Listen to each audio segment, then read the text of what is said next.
పరమాయిస్తుందా? పరామర్శిస్తుంది. పరామర్శిస్తుందా? పరామర్శ చేస్తుంది. నేను బాధలో ఉన్నాను, మా చెల్లి నా కోసం పరామర్శించడానికి వచ్చింది. పరమానిసులు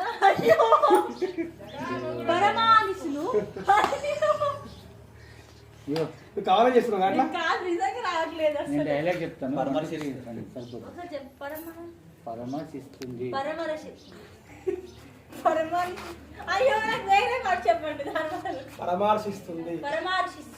విమర్శిస్తుంది.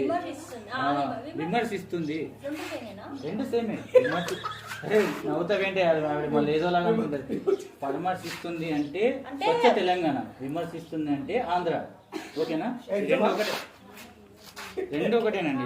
కాదు, ఆగండి, అక్కడ తీసుకున్నారు. పరామర్శిస్తుంది అంటే తెలంగాణ, విమర్శిస్తుంది అంటే ఆంధ్ర. విమర్శించడం అంటే తిట్టడం.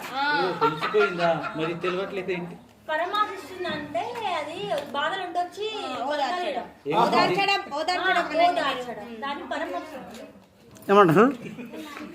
ఇంతకుముందు మంచిగా వచ్చింది తెలుసా? కోపంలో వచ్చింది తెలుసా మీకు? ఆగు సార్, పరమానిందిస్తుంది.